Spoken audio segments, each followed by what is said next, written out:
हरियाणा के शिक्षा, पर्यटन व वन मंत्री कंवरपाल गुर्जर रविवार को भारतीय सेना के अधीन हिसार में कार्यरत इकाई अश्व प्रजनन स्टड में पहुंचे। यहां मंत्री ने मुख्य अतिथि के तौर पर पौधा लगाकर इस अश्व प्रजनन स्टड में हजारों पौधों के पौधारोपण अभियान की शुरुआत की। यहां पर वह स्टड के घोड़ों और उनकी नस्ल को देखकर गदगद हो गए। यहां पहुंचने पर स्टड के कमांडेंट ब्रिगेडियर देवेंद्र कुमार ने उनका स्वागत किया।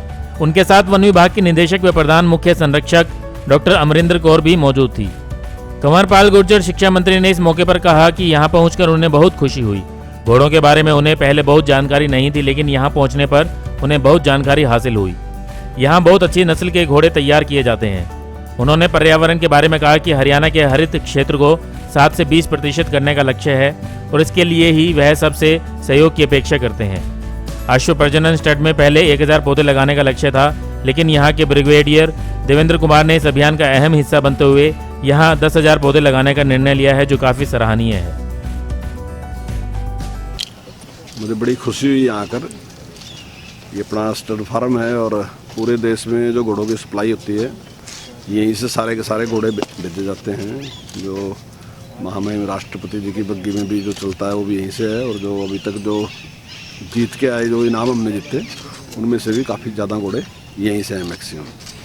तो बहुत अच्छा काम है और आज मुझे काफ़ी कुछ जानकारी मिली यहाँ घोड़ों के बारे में। मैं तो कुछ भी नहीं जानता था, और जिस प्रकार से सारे ही नस्ल की और सारी जानकारी उन्होंने मुझे दी, तो एक तो मैं उसके लिए ब्रिगेडियर साहब का, अपने कर्नल साहब का आभारी हूँ कि बहुत अच्छी जानकारी मिली।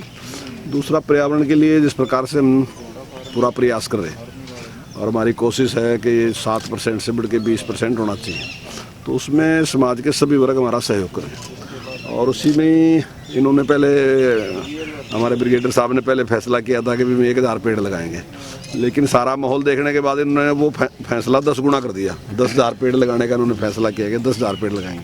और पेड़ लगाना तो है ही ठीक है, लेकिन जिस प्रकार से नहीं लगा रखे वो बहुत ज़बरदस्त है। मतलब मैं दावे के साथ कह सकता हूँ उसमें एक पेड़ भी ऐसा नहीं होगा कि जिसके बारे में हम ये शंका कर दें कि ये आगे जीवित नहीं रहेगा। हर पेड़ 10,000 लगाए ने, क्योंकि 10,000 के 10,000 ही जीवित रहेंगे, निश्चित तौर से सर्वाइव करेंगे वो। और बहुत से मेडिसिनल प्लांट और दूसरे प्लांट इन्होंने लगाए। अश्व प्रजनन स्टड के कमांडेंट ब्रिगेडियर देवेंद्र कुमार ने बताया कि ये इकाई सेना की जरूरतों को पूरा करने के मकसद से घोड़ों के बच्चों की पैदावार व पालन पोषण करती है। यहाँ आज पौधारोपण कार्यक्रम के तहत 10,000 पौधे लगाए गए हैं। उनका मकसद है कि पर्यावरण को बढ़ावा दिया जाए और अगले साल वह इससे भी बड़ा कार्यक्रम करेंगे।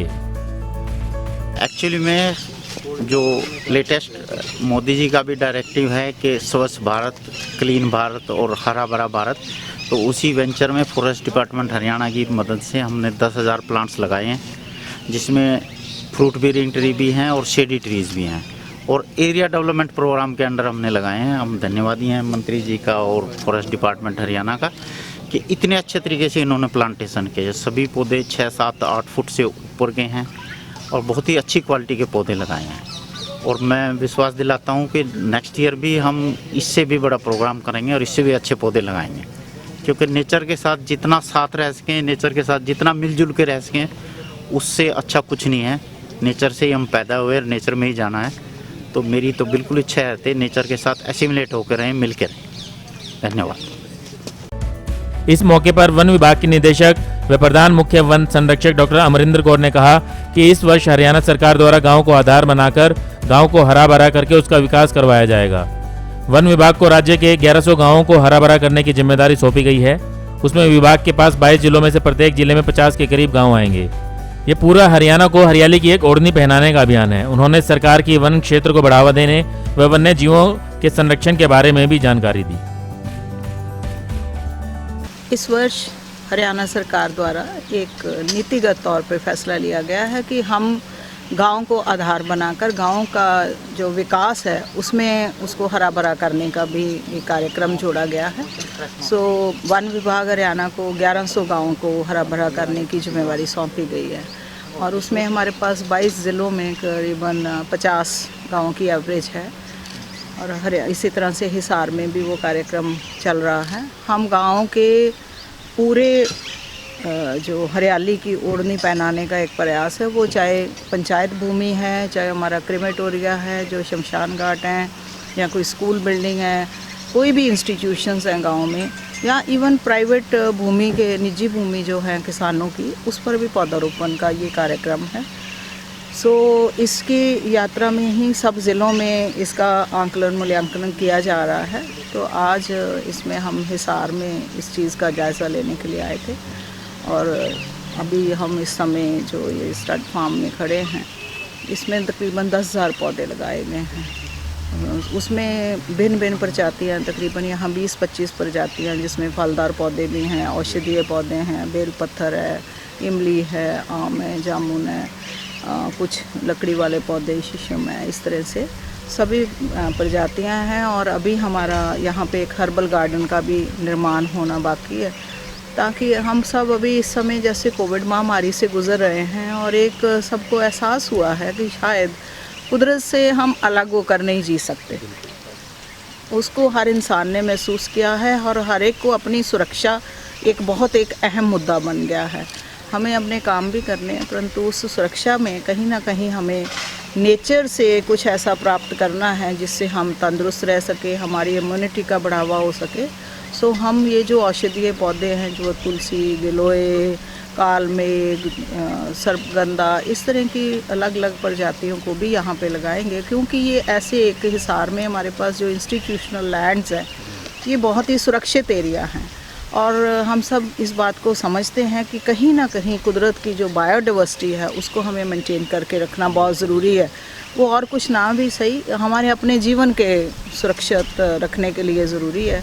तो इस जगहों पे हम लोग कोशिश करेंगे कि लगभग 100 प्रजाति, उसमें हर्ब्स भी होंगे, श्रब्स भी होंगे और बड़े ट्रीज़ भी होंगे, वो लगाएं, ताकि कोई ऐसा समय आए हमें या हमारे आने वाली पीढ़ियों को किसी भी महामारी का सामना ना कर सकें, हम अपने रिसोर्सेज को पूरी तरह से संभाल के रखें। हर्बल पार्क से ध्यान आया कि पिछले जो कांग्रेस सरकार थी उस टाइम में भी काफ़ी हर्बल पार्क जो है डेवलप किए गए थे, लेकिन आज उनकी हालत जो बहुत ख़राब है, तो उसको लेकर क्या कर रहे हैं? नहीं, ऐसा नहीं है। कुछ जब बरसात होती है तो जाहिर सी बात है बहुत सारी प्रजातियां पनपती हैं, तो देखने में ऐसा लगता है कि शायद वो कबाड़ा चढ़ा हुआ है, वीड्स नहीं है। कुदरत में कोई भी चीज़ वीड नहीं है। हो सकता मेरी जानकारी में आज कमी हो कि उस वीड का क्या अहमियत है। केसिया टोरा, मुझे उसका जगह जगह अलग नाम से बोलते हैं, पनवाड़ कुछ कह के, उसको किसी समय तक एज वीड रिमूव कर दिया जाता था। आज केसिया टोरा की मेडिसिनल वैल्यू भी है। सो हम लोग उनको मेंटेन करते हैं। जैसे ही सितंबर अक्टूबर आएगा उनकी फिर प्रॉपर से है, और सभी हर्बल गार्डन्स लगभग अच्छे मेंटेन हो रहे हैं। जैसा कि आपने बताया कि एनवायरनमेंट बहुत ज़रूरी है, पूरी दुनिया आज एनवायरनमेंट के ऊपर ध्यान दे रही है, तो हरियाणा के वन क्षेत्र की अगर हम बात करें और जनजीवन की अगर हम बात करें, जो वन्य जीव की बात करें, तो उसमें क्या डेवलपमेंट्स हो रही हैं? देखिए, ये इसमें तो सबको पता ही है कि हमारे पास वन क्षेत्र कम है, परंतु उसी के साथ साथ हमारे यहाँ के लोग भी बहुत जागरूक हैं, और मैं समझती हूँ कि हरियाणा प्रदेशवासी सभी इसमें बधाई के पात्र हैं। चाहे वो हमारे किसान भाई हैं, उन्होंने इतने पेड़ लगाए अपने खेतों में कि आज अगर हम खेतों में पंचायत भूमि के पौधों का आकलन करें तो हम लगभग 7% पे हैं, परंतु माननीय मुख्यमंत्री महोदय ने हमें ये 20% तक जाने के एक निर्देश दिए हैं, जिसको हम 2-3 सालों में पूरा करने का प्रयास करेंगे। और इसीलिए हमने अब गाँव को आधार बनाया है कि गाँव में जो भी भूमि होगी वो हम पौधारोपण के तहत लाएंगे, ताकि इस चीज़ को बढ़ावा दिया जा सके। इस वर्ष सरकार ने हमारे साथ, जैसे आप देख रहे हो, सारी यूनिफॉर्म फोर्सेस हैं, चाहे वो CIF SF है, CRPF है, BSF है, आप यहाँ घोड़ा फार्म में हैं, शीप फार्म पे खड़े हैं। सो इन सब एरियाज़ में से भी हमें बहुत एरिया मिल रहे हैं। बहुत सारी पंचायतें आगे बढ़कर आ रही हैं, 500-500 एकड़ तक पंचायत भूमि भी मिल रही है। सो अगर हम ऐसे इसको जन जागरण की मुहिम बनाएं तो मतलब इसका पूरा है कि हम अपने लक्ष्य की तरफ बढ़ सकते हैं। मैं तो सभी प्रदेशवासियों से, सब जन से यही निवेदन करूंगी कि हमें, देखिए, हमें सांस के बिना हमारा जीवन नहीं है। सांस हमें पेड़ से मिलती है, ऑक्सीजन वहीं से आती है। हमारे पास कोई ऑक्सीजन की फैक्ट्री नहीं है। कुदरत ने हमें जो फैक्ट्री दी हुई है, हमारे पास शायद कोई इसका विकल्प नहीं है कि अगर मुझे सांस लेना है तो मुझे एक पेड़ अपने जीवन को सुरक्षित करने के लिए लगाना चाहिए। सो हम सब भी इसमें प्रयासरत हो सकते हैं, एफर्ट कर सकते हैं कि हम ये पेड़ लगाएं। तो एक लास्ट मैम कि वन्य जीव संरक्षण के लिए क्या कर रहे हैं? जहाँ पेड़ पौधे होंगे वहाँ वन्य जीव ज़रूर सुरक्षित रहेंगे। वहाँ हम पानी के संसाधन भी पैदा करने, जो बड़े फॉरेस्ट एरियाज़ बन रहे हैं, मतलब फॉरेस्ट ना कहकर जो हम पेड़ पौधों की संख्या बढ़ रही है, वहाँ हम पर्याप्त मात्रा में वाटर बॉडीज़ भी क्रिएट कर रहे हैं। और उन वाटर बॉडीज़ में जहाँ होगा तो उनके लिए एक जो खाना या उनको पानी चाहिए तो वो हैबिटेट उनका सुरक्षित हो जाएगा। फिर पौधे भी इस किस्म के लगाए जा रहे हैं जो इन पक्षियों को आश्रत दें और उनके ऊपर कोई फल फूल ऐसा लगे कि उस पर तितली भी महके, चहके और पक्षी के भी लिए खाना हो तो वो अवश्य सुरक्षित होंगे। ब्यूरो रिपोर्ट, नई ताज़ा न्यूज़, हिसार।